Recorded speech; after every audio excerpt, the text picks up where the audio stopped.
Yeah, I'm from Woolworths Group. I've got the good fortune of being the Managing Director of Cartology, which is our group's retail media business. We're just over 4 years old and looking forward to having a conversation with Brendan in a little bit, one of our great partners at Mars Pet.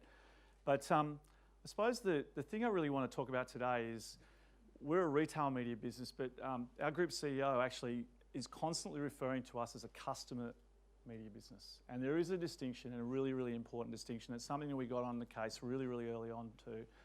And I talked to a lot of my global counterparts at Walmart and Kroger and Carrefour and Tesco about this issue of the role of customer. And there's a little kind of semantic thing that I talk about, and Tim Burrows is here, heard me say it a couple of hours ago. You know, when I joined the group, I thought I was joining a media business owned by a retailer. I, in fact, worked for a retail business in Cartology that operates in the media space. And there's a really, really important distinction because it unlocks all the capability in our business, and that is true, as I say, of all the retail media businesses globally, all the ones I've just mentioned, including Coles here in Australia and DJ's in their recent announcement. So it's a really important distinction just to sort of start the conversation with. And the context is really important, you know, around what's going on here. And I'll talk about sort of a bit more definitionally about retail media and customer media and why it's important when we get to the conversation with Brendan in a moment. You know, I think many of you have seen charts like this. This is from eMarketer. We really like it. It tells the story of the growth of this third wave of retail media. You know, how long it took search to get to 30 billion, how long it's taken social, and how long it's taken retail media. And the standard bearer has been Amazon. But clearly you're starting to see some really interesting things happen in the US, where you're starting to see Walmart and some markets in the US start to take share back from Amazon as they build their marketplace strategy. So some really interesting things happening in the space. But what's going on underneath that, and I won't talk to this slide because you know this picture, but I'm going to talk to three other things that are going on in retail media that really drive this kind of story of targeting to measurement, which is at the heart of retail media. It does all start with the fact that we do have a customer franchise. That's the most important thing. You know, Woolies is number one most trusted brand in Australia. Coles number 2. The Wesfarmers brands are in the top 10. So's Big W in our stable. That customer trust, you know, we provide rewards and things, and customers give us their loyalty back. That implicit bargain is so, so important as we think about the data applications in our business for the brands that we work with. So having that is what really starts to unlock this picture here. The second piece is context, that we know that customers, not consumers, customers behave very, very differently about how they interact with ads when the context is really rich in a retail setting. You know, Sam just gave an example that when you're on the hunt and you're in the context and you're in the right mindset, you really do look up as a customer. We know that to be true. And the third thing that's really important is the nature of the relationships we have with endemic brands like Brendan when he joins us in a minute. You know, we have a truly 360-degree relationship with the brands we work with. It's the sales guys, it's the marketers, the shopper marketers, it's the e-com guys, it's their data analytics teams, it's their e-com teams. These really rich 360 relationships that we have. And you know, what I'm struck by in the 4 years I've been working for Woolies and at Cartology is the nature of the conversations we have. They are deeply commercial discussions, oftentimes well beyond media. You know, small changes in the retail, particularly in the grocery space, in share, in customer behaviours, make a massive, massive difference financially. And, you know, when brands are on the pointy end of being ranged or deranged or delisted, you know, the conversations get very sharp. And for a long time, retailers have done a great job at measuring things like promotional effectiveness. Now we're into the world of, you know, media effectiveness. So I think it's just that context that I really want to set up for everyone. And Gay, we've borrowed this one, I hope you don't mind. You know, just a little refresher about kind of where we operate. And, you know, for most of the sort of first couple of years, certainly in the Australian context for ourselves and others that have joined the retail media fray recently, it's really been about the on-site digital piece and the in-store piece. Today we're going to talk more about the off-site piece. You know, we can obviously we've got lots of optionality around what we can do for brands on-site. We know different to others in the space, in the retail space.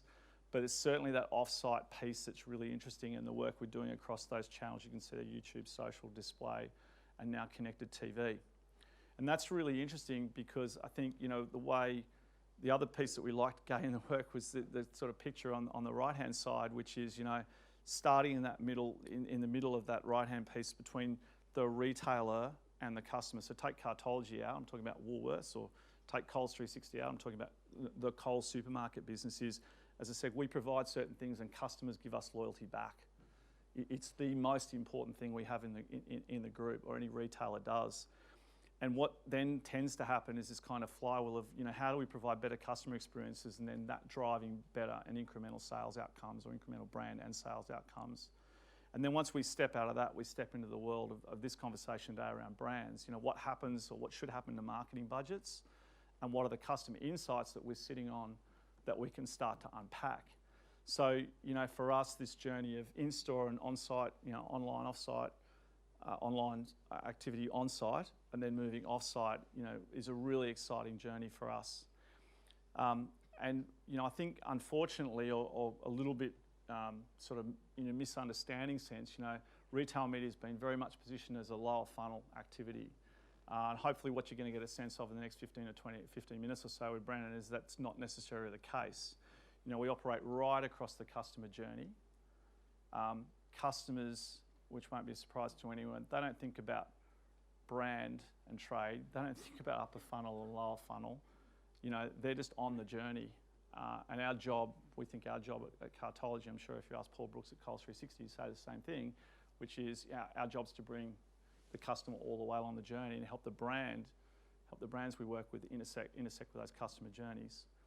I haven't talked, and I won't go on today specifically about kind of where we get the data from. In our case, it's at the Everyday Rewards program, 14.5 members, about 9 million active members. It's a wonderful and rich and getting richer data set. We're launching new things all the time to increase the robustness of that program, the participation of the program, the frequency with which our customers as members in that program interact with it. So we really, frankly, it is the oil for our business. We really can't run Cartology without it, and I'm sure the Coles guys will say the same as they do with Walmart in the US with their loyalty program, and Tesco and the like. So, just probably the couple of things I'll leave you before we move on and talk about sort of some specifics of what we're doing is just this idea that we do operate all the way up and down the funnel, but it does come from the data, which won't be a surprise to anyone. So just in broad terms, what does this mean? And we will get to the specifics and some case studies with Brendan, but for us activating a customer strategy, back to customer media as compared to retail media, it's really interesting to us when we start to get to talk to brands. We're going to talk about pet care today, into category level conversation, the specifics about what a brand is interested in, who are their customers, and what am I going to do in terms of getting customer outcomes, category share outcomes, brand outcomes, et cetera, And clearly the way we operate is the bottom part of this chart, which is we have the ability to build audiences, in very specific terms that a brand's interested in. The most common use cases we have are around active category buyers. The ability to be precise and focus in on different ways of thinking about those active category buyers to basically get them to participate in the conversation that a brand wants to have. Catch those customers, I should say, in the right moment when we think they're most likely to activate. And that's really the big focus of what we've been building, first on-site with our on-site digital business, but more latterly taking the show on the road, initially with YouTube, but now those other channels that I spoke to a moment ago. The value of revisiting frameworks and testing and learning, that's really been the story of our business for 4 years and what we're doing now with our off-site business. I won't go through this slide other than to point out what sits across the bottom of the page, really, which is the actionable insights, the number of things that we can do for brands, the various insights from the data that we can spin up and have a conversation about. Part of the thing I love about my job, and Robbie, who's here, who's our sales director, and a couple of the other team, is just the variety of conversations we're now starting to have with brands in this space. Whether it's a customer-specific objective about new-to-brand customers or lapsed customers, et cetera, what's going on between the relationship between where sales are being driven either online or in store, or the combination of the two. How's conversion working? What's going on with category? What's going on with share? There's a whole lot of things that we're able to do, and that list is only growing. So, our open invitation to all the brands we work with, in our case, mostly CPG brands, but increasingly everyday needs brands across the big W marketplace space is, come and have a conversation with us, because there's lots of optionality in the data we've got that we can unpack. So with that, I'm going to pause and we're going to get specific, and we're going to talk about some work we've been doing with Mars Pet. Where's Brennan? Hopefully he's here. He is. Welcome, mate. Come on down. So, Brennan, you're going to be a better place than me. Maybe the best place to start is to tell everyone a little bit about Mars Pet Care and the business and what it is in Australia and how it works and what's on your agenda. I'm just going to get my questions. My memory's not that good. Mars Pet Care, we have a whole bunch of different objectives. We have climate objectives. We have promotion of pet ownership within Australia. Probably the most our objective around growing market share for our brands is probably the most relevant to our conversation, I reckon. Spot on. So let's go a little bit deeper on that for a moment. What about those objectives, and what's really been the interest from Mars Pet Care to work with, in this case, Cartology around those objectives? Cartology specifically, and within retail media, it gives us that ability to target people at very influential moments throughout their purchase journey. So, we target them at point of sale. It gives us access to a lot of rich customer data that we can use for targeting. So, for example, if we're looking to grow our market share within brands, we can choose to include or exclude people that are already purchasing our brands. We can dial up people that have previously purchased our brands within the last 3 months but haven't purchased recently. It allows a lot of rich targeting options within the retail space. Yeah, good one. And so let's sort of get into the specifics. I'll make sure I don't, as I said a moment ago, get into the specifics a little bit. The idea of the partnership between us and the flexibility and the options to be able to test and learn is a really important part. I think we've sort of been on the journey for 4 years with Mars Pet Care, more recently on the examples we're going to talk about in a moment. What sort of things is Mars Pet Care specific looking for with partners as part of test and learn activities? Lots of things, but again, probably the best way to talk about it is actually talk a little bit about my personal experience. So if I can indulge myself for 30 seconds, I've worked in digital media for a long period of time, worked with hundreds of brands, and for most of those brands, we've had the ability to launch activity, audiences, media, and be able to track those customers all the way through to some type of purchase, some type of sign up, joining our CRM system, but able to assign up value essentially to that. But working within FMCG for the last 18 months, my challenge is that we do all that activity, but then we don't own the actual place in which that sale is made. So it's made for us to have retail partnerships is a necessity for us to start to bridge some of those gaps in between. And that's one of the fundamental things that I've enjoyed about our relationship has been providing those insights that we wouldn't necessarily get access to. The fact that we can reach an audience, put out a creative message, and then be able to measure that impact of that particular that item through reporting and sales to make better decisions, not only for the campaigns that we're running, but to help inform all of our media activity. Yeah, it's an interesting one, even for the brands we see and we work with that have reasonable positions from a D2C perspective. And we see this internationally more probably than here, where D2C is more advanced.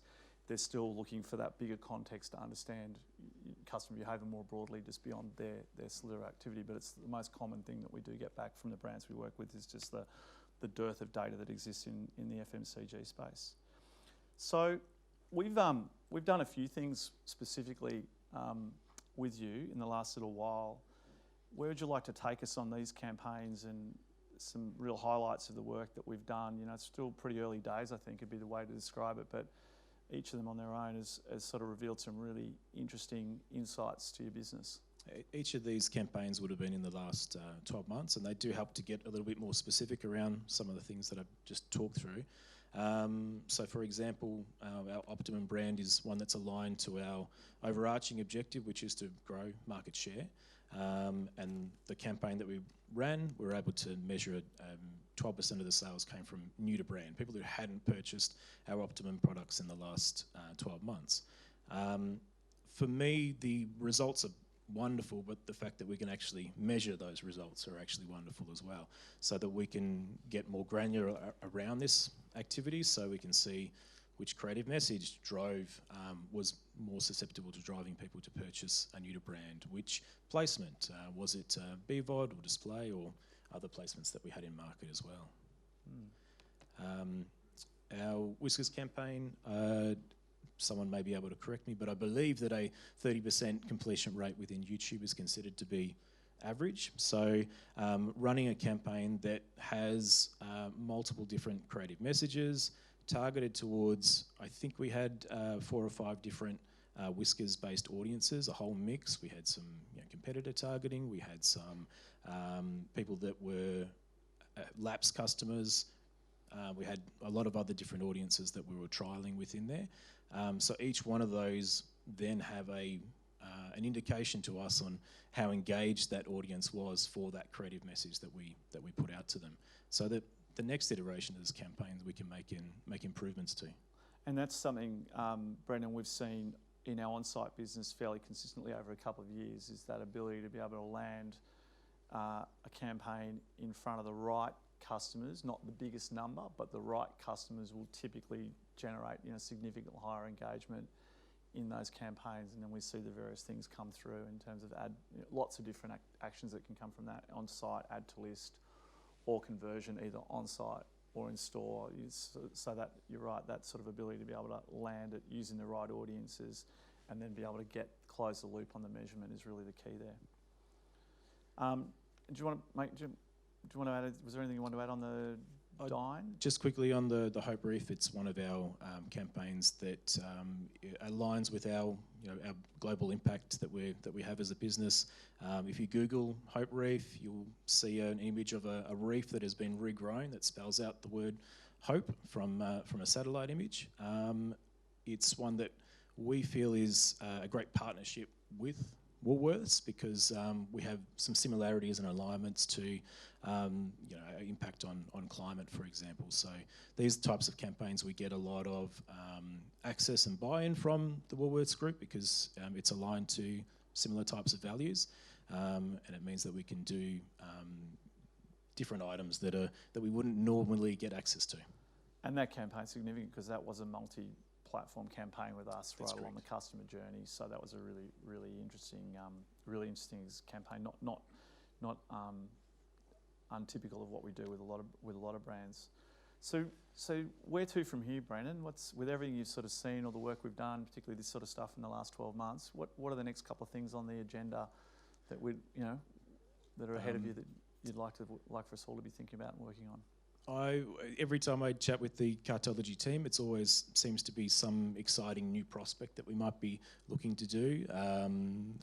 Last night we were talking about, can we find a way in which to benchmark a campaign in which it targets a broad audience versus an audience that has, say, some type of lookalike or some inferred data about a person and their based on maybe a search history.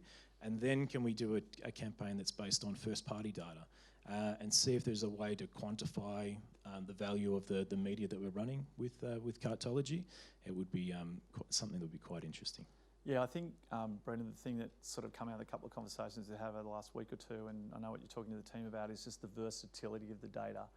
I think where we're going, I alluded to this at the start of the conversation, or start of the presentation around, the challenges before the industry about how regulators and public interest is focusing on data use cases is, we shouldn't necessarily be, yes, we should be cautious and sensible about how we're thinking about first-party data, those businesses that are fortunate enough to have access to it. But there's some really legitimately good use cases and a lot of versatility here. I mean, we really like the ability of what we can do because we think we're doing a good job helping customers as well. I know you would feel the same way. they're finding the right products, when and how they want to find them on their right terms. They're finding value, they're saving money for their homes. There's a whole lot of things that come through the data through delivering better campaign performances. There's a real kind of virtuous cycle around what we're collectively trying to do, which is great. Closing thoughts. For us, it's very early days. I think for the journey for myself personally, it's been about 12 months that we've been working together. So this continuing invigoration of data and insights will just help us to improve and move forwards and make better, more informed decisions. Brendan, thanks. Great to have you with us today, and thanks everyone for the opportunity to spend a little bit of time with you all. Always enjoy the opportunity to sort of engage with the industry on what we're doing at the moment, and the team are always available, happy to chat, as I'm sure our counterparts locally and internationally are, on the subject of retail media, because it is truly fascinating. Thanks very much.